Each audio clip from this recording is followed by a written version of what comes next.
My girlfriend said, "You'll never have proof of anything." After I accused her of cheating, I said, "Probably not." Then I hired someone that had her confessing within 48 hours. What my private investigator discovered: I, 33 male, had been dating Vera, 29, for 2 years when the red flags started appearing.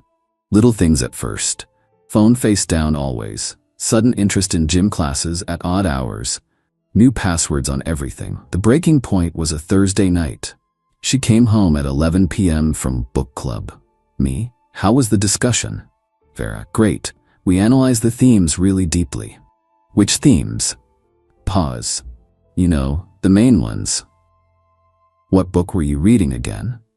Why the interrogation, Dean? Just curious about the book you've been reading for 3 weeks but can't name. Her face went through several expressions before settling on indignant. Are you accusing me of lying?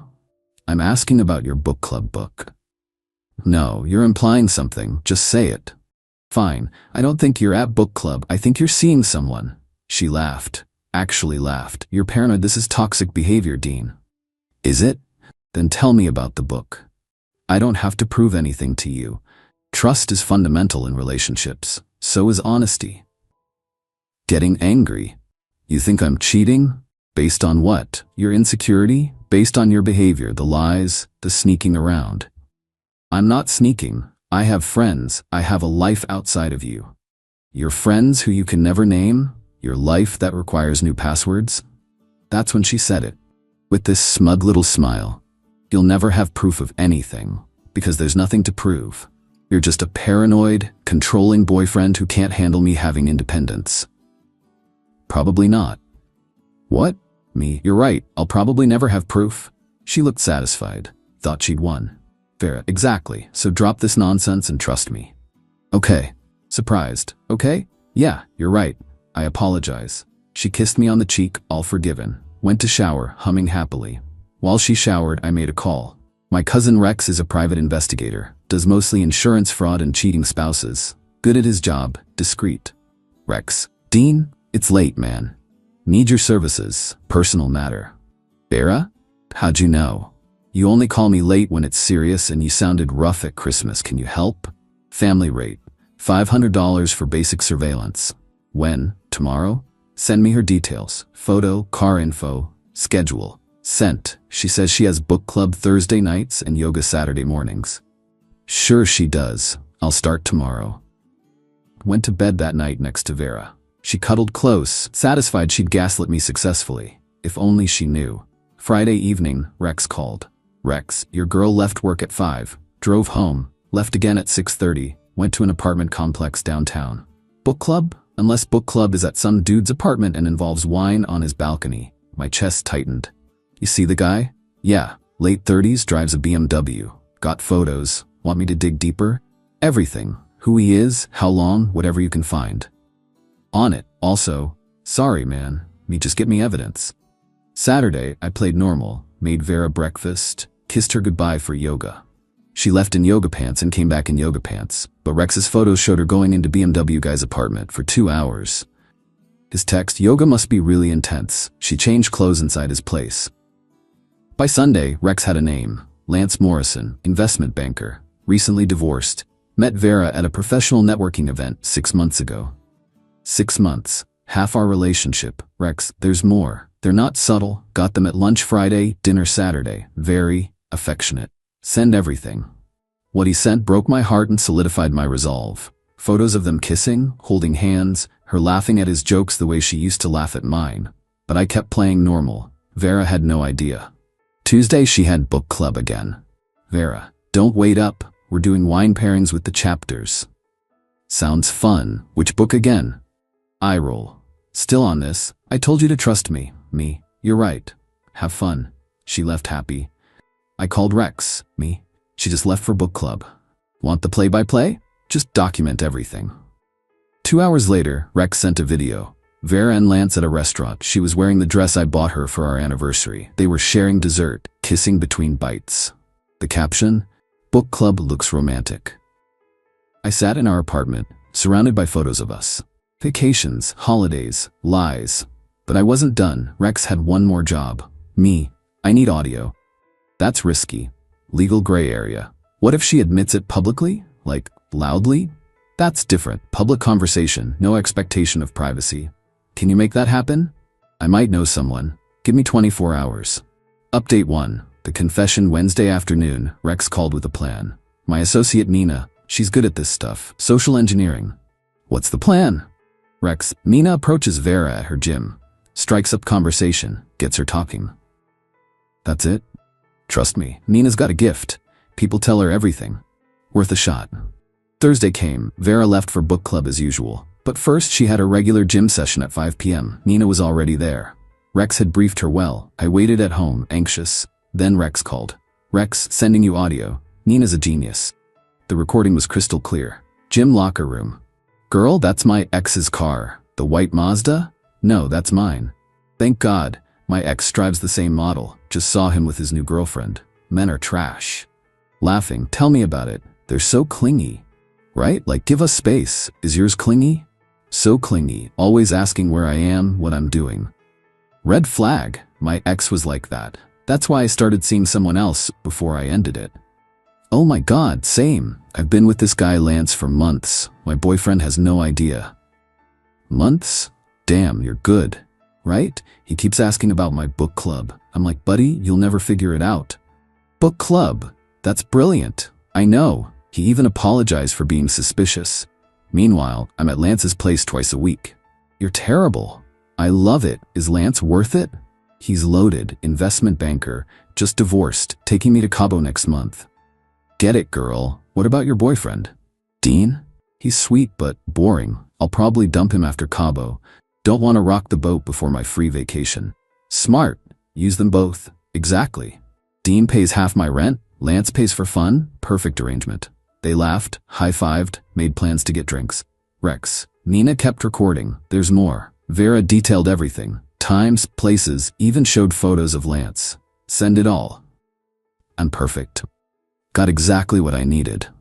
That night, Vera came home glowing. Great book club. We're reading this amazing novel about female empowerment. Sounds appropriate.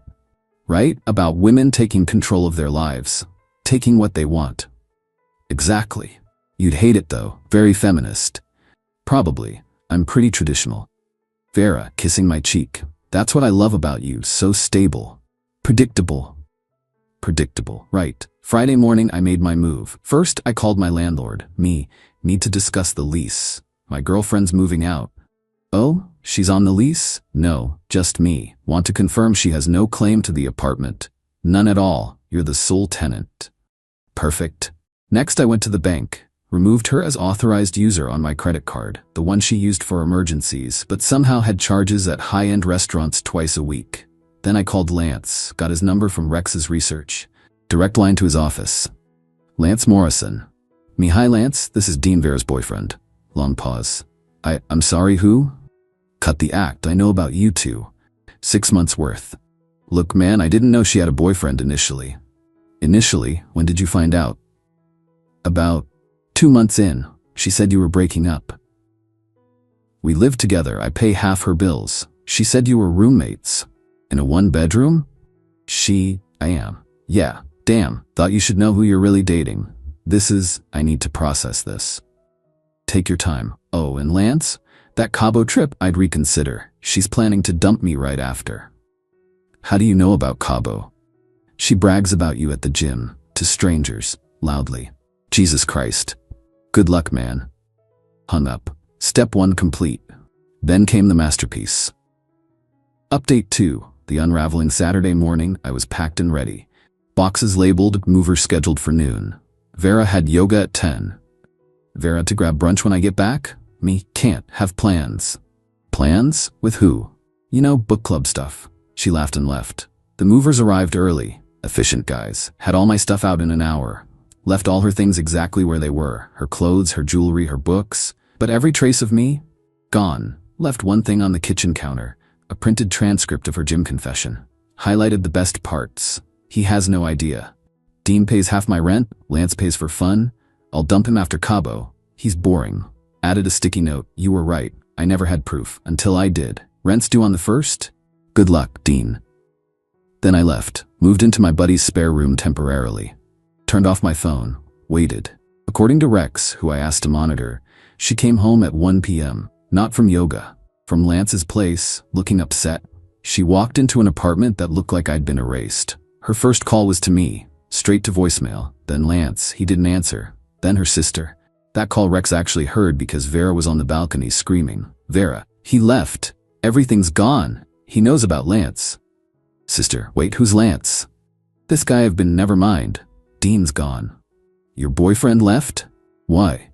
Because he's a psycho. He hired someone to spy on me. To spy? Were you cheating? That's not the point. Vera, were you cheating on Dean? It's complicated. It's really not. Either you were or you weren't. Can you just come over? To the apartment Dean pays half of? While you were cheating? No, Vera hung up on her. By evening, the real panic set in. See, Vera hadn't budgeted for paying full rent. She'd been spending her half on Lance, dinners, clothes, looking good for her rich boyfriend. She called her mom. "Sweetheart, what's wrong?"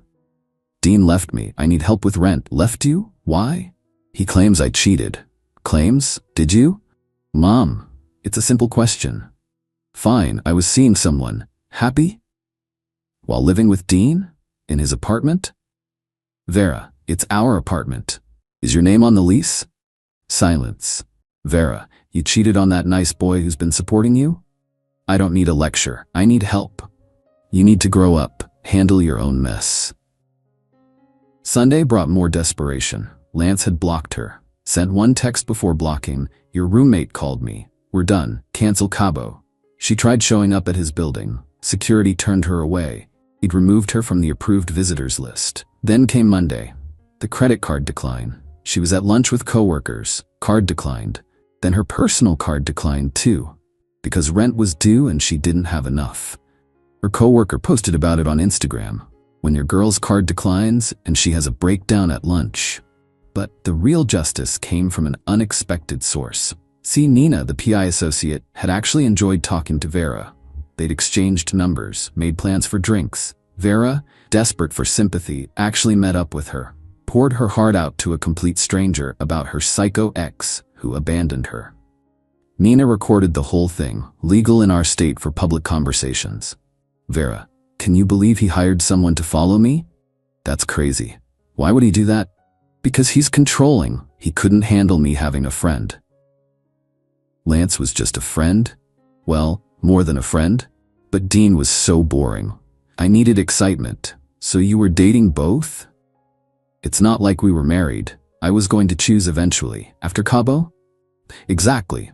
Wait, how did you know about Cabo? You mentioned it at the gym, remember? Oh, right. God, I was so excited about that trip. So what now? I can't afford my apartment. My ex took everything. Lance won't talk to me.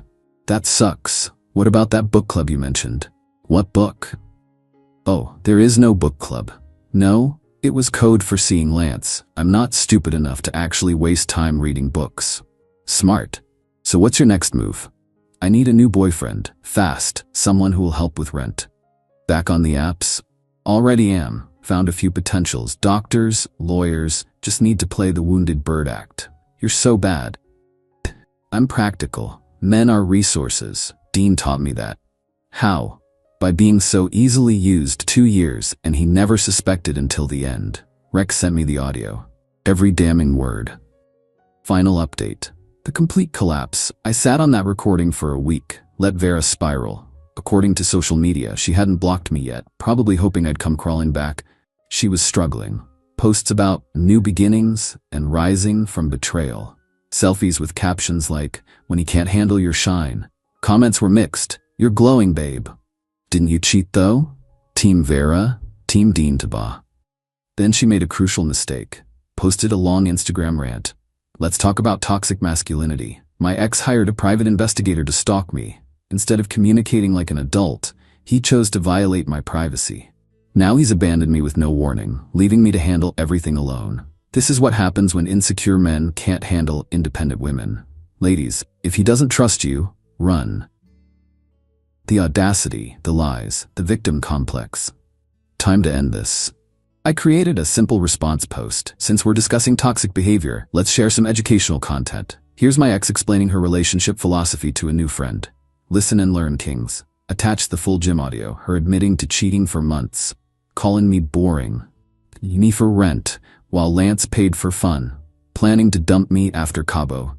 Then the bar audio, calling men resources, bragging about using me for 2 years, already hunting for the next victim. Tagged her, tagged every mutual friend who'd liked her post. The internet exploded. Her post got ratioed into oblivion. Girl, you admitted to everything. Not the victim card after cheating. Independent women don't need men to pay their rent. She really thought she did something. But the best comment came from Lance's ex-wife. This is the woman you left me for? At Lance Morrison, the one using men for money? Karma really is beautiful. See you in court for that alimony review. Vera deleted everything, went private, but screenshots were already everywhere. Then came the professional consequences. Vera worked in marketing at a lifestyle brand that promoted authenticity and female empowerment. Someone sent them the recordings. Her talking about manipulating men, using them for money, the opposite of their brand values. HR called her in. She was quietly let go. Not aligned with company culture. Lost her apartment, couldn't afford it alone. Lost Lance, his ex-wife's lawyers loved the recordings. Lost her job. Lost her reputation. Last I heard from her sister, who reached out to apologize for her. Vera moved back home. Working retail. Still on dating apps, but struggling. Her recordings went locally viral. Guys recognized her. Aren't you the girl who called men resources? You're that book club cheater. How much rent you need this time? She tried reinventing herself. New profiles, different photos. But the internet doesn't forget. Someone always recognized her. Always shared the recordings. Meanwhile, I thrived. Got my own place, got promoted. Turns out, removing toxic people improves your focus. Started dating a teacher named Grace, who thinks the gym confession audio is a masterclass in what to avoid. She actually reads books. Real ones. For actual book clubs. Rex gave me a family discount on his services. Said it was the easiest case ever. Vera was so arrogant she didn't even try to hide. Nina still has drinks with Vera occasionally. Says she's bitter, blames everyone but herself. Still convinced she did nothing wrong. Still hunting for a man to resource. Good luck with that. Vera was right about one thing. I never would have had proof.